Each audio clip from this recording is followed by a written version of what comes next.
Hey, what's up, everybody? This is Charles Sabanson and welcome you guys to another episode of the Dreamers Pro Show, where we cover everything from sports, hot topics, classic debates, entertainment, and we give you guys a fresh perspective on things and how we see them. This is the I don't give a damn show. This is I don't care who feelings get hurt. I'm just doing the show because I want to. But before we get into it, please make sure you like the video and sub to the channel. So look, I've come to the conclusion that you don't need to be gentle with these guys because they're not gentle with you. They're not gentle with you. When they don't like you, they try to blackball you. When they don't like you, they try to connive against you. So why am I being gentle with them?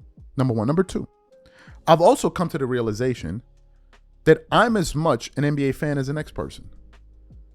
And the last time I checked, people are allowed to have their own opinions and their own views and support who they want to support and not support who they don't want to support, regardless of how much pressure you guys try to put on people. I have said it, I'm a Kobe Bryant fan. I know that bothers some people because being a Kobe Bryant fan goes against the narrative. It goes against this narrative that's being propagated out there. Kobe? Why are you talking about Kobe? Why do you think they hate Rashard McCann? Rashard McCann represents a wrench in the machine. It's like somebody threw a wrench into a well-oiled machine and now it's screwing up everything. That's why they don't like him. That's why, wait, hold on. You think they don't like Rashard McCann because of his views, his takes? Have you heard some of the crazy stuff people are saying out here these days that are getting a lot of traction? It has nothing to do with his crazy views. It has everything to do with who he supports. That's why he's viewed as a threat. I'm a Kobe Bryant fan. I'm also a Michael Jordan fan. It's just funny how both of those dudes get along very well. So yesterday, while we were producing our shows, someone sent me a clip on our channel, actually as a comment, and I rarely see these. Usually, if I see you post a link of a YouTube video on the comments, I'm deleting it immediately because I'm like, you're not going to promote your stuff on I don't promote my stuff on nobody else's channel. So no. But this person said the clip of Michael Jordan ignoring LeBron James at the 75th anniversary. And I'm like, well, this is very viral. This is also very funny. And why not talk about it? Now, did LeBron and Michael Jordan embrace at the 75th anniversary? Yes, they did. We saw the video, right? We saw the video. If you hear the noise in the background, that's my daughter having a good time. She's just playing. But they embraced. But then there's this video that he sent me of Michael Jordan greeting some top 75 guys. He looks at LeBron looking up at him like, me? And he just looked him off, like he just went off the way he was going. I was like, yo, this is hilarious. But before we even play this video for you, today's video is brought to you by our sponsor, Game Time. One of the things I love the most is making unforgettable memories with family and friends. And one of the things I hate the most is overpaying for tickets only to find out that there was a better deal out there. That's one of the reasons I started using Game Time. Game Time is the easy go-to app for last-minute tickets to sports, concert, and theater events across 60+ states in the US and Canada. Game Time saves me time, money, and stress by curating only the best deals, so I'm not wasting a whole bunch of time scrolling through overpriced tickets. Game Time Picks is my favorite tool. It highlights the best value seats instantly. No more guesswork, no more wasting time. For example, I'm very interested in the game between the Wizards and the New York Knicks. Here's what I like to do. I turn on all-in pricing so I know exactly what I'm paying for up front. I check Game Time Picks to find out the most valuable deals. And finally, I pick the ticket I want. I choose between the cheapest deal, the great deal, or the amazing deal. Once you select the ticket you want, you can use their panoramic seat view to ensure you know exactly what you're getting before you buy. So take the guesswork out of buying tickets with Game Time. Download the app, create an account, and use code CLNS for $20 off your first purchase. Again, create an account and use redeem code CLNS for $20 off. And remember, whenever you support this sponsor, you're supporting this channel. Thank you. So what we want to do is we want to play the footage for you guys without the sound. We want you guys to watch it, get a good laugh. If you need to replay it two or three times to laugh even more. And I'm going to come back and continue on the show. Take a listen to that. Take a look at this.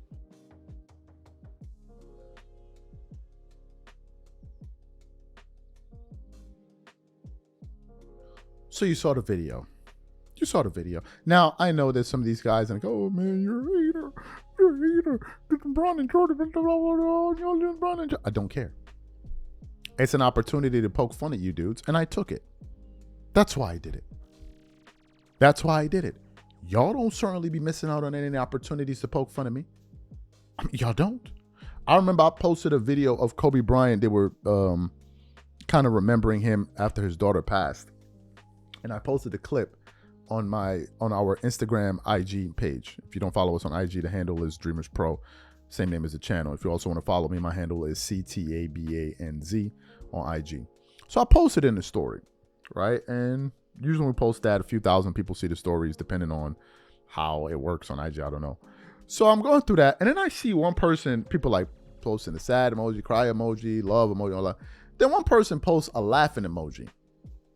So I didn't click on a person's page, and I look, and it's a guy. He's laughing at the fact that Kobe passed away with his daughter. Most likely a LeBron fan. So let me get this straight. I'm supposed to be feeling bad for these people?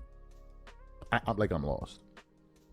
Are we talking about the fan base that have given out death threats to me? I'm supposed to be feeling bad for these dudes? Said they would do all kind of grotesque things to me and my family. I'm supposed to feel bad for these dudes? Nah, I think not. I think not. I think I'm going to adopt the mindset of if you go low, I'll go lower. I'll go lower. So I'm simply producing this out of my disdain for these guys. And it's an opportunity to poke fun at them. But you see, the fundamental difference between me and these dudes, I don't hide my views. I don't hide where I stand. I don't act like I'm fair when in reality I'm not. Like a lot of these dudes try to pretend like, oh, I'm being fair. Nah. I heard a clip of Rashad McCann on Gil's Arena. That day, Kenny Martin was there. And they asked him, he was like, why? He's like, I'm a hater. And then Kenny Martin looks at him like, I can respect that. I can respect that. Okay. What he's saying is he's not hiding his feelings. He's not hiding it. He's saying what he believes. And I believe that is something that is sorely lacking in sports media. There's way too much twerking going on. There's way too much pandering. There's way too much covering up. I'm a cover for you, you cover for me. Nah. Who's out here saying what they believe? Let me give you guys a quick insight. If you want to be good at sports media, this is just my personal opinion. Obviously, you're going to need to be good at articulation. You're going to need to be a good orator. You're going to need to be a little bit well-read. You're going to need to know the sport. Obviously, you're going to need a good background and the site set up and all of that. You got to be smart. All of those things. And you still may not make it, but you need all those things. But one of the things I believe you need the most is honesty. Honesty. Who's the best sports media voice in all of sports? Or at least in NBA sports? Charles Barkley. It ain't even close. Why is Charles Barkley the best? Is Charles Barkley the most articulate of all of the guys talking sports? No. Does Charles Barkley always have to do all of the bells and whistles and set this camera up and set? No. He ain't got to do that. But what does Charles Barkley have on his side, apart from the fact he's a top 75 guy, he knows NBA and all of that? His candor. His honesty. That's what makes people gravitate towards him. The second thing I think makes people is his humor. But even his humor is usually centered in honesty. Because Charles Barkley is honest, he is disliked and loved by many. But he's honest. You can have a panel of commentators sitting there. 4 out of 5 of them will twerk it up. Not Charles. That's why he stands out. He's honest. Charles doesn't really give a damn if whether or not you like him or not. A lot of these guys do. Charles doesn't. Charles doesn't suffer fools. Charles' honesty got him in trouble with Jordan. Charles' honesty has got him in trouble with KD. Charles' honesty got him in trouble with Kobe Bryant. Charles' honesty got him in trouble with LeBron James. But do you notice what never changed? Who he was. That's why none of these guys can amount to him. None of them. There's nobody better than Barkley. And we all know it. Why? Because he's honest. And by honest, I mean that he is telling you what he believes truthfully, whether you like it or not. That is a superpower today. How many people do we look at with a side eye every single day talking sports and be like, he's twerking it up. He's not saying what he really believes. He's holding back. He's not really going into details. He's looking out for there's so many of them. So many. How many do we look at and be like, this guy is being honest? How many? How many? That's the difference. Now, Charles has FU money. I don't personally. So I could be taking a risk, but I don't care. Because I'm being true to who I am. I am telling you what I believe from my heart. And if that turns off some people, so be it. Some people be like, all you do is hate on LeBron. I'm not a fan of son. Y'all keep asking me. I'm not a fan of him. The same way y'all not a fan of Kobe. The same way y'all not a fan of Jordan. You're not a fan of these dudes, but you going around asking people why they're not a fan of it. Like I'm lost. These are my thoughts. Whatever you guys think, leave your thoughts in the comments. We catch you on the next show and I'm out. Peace.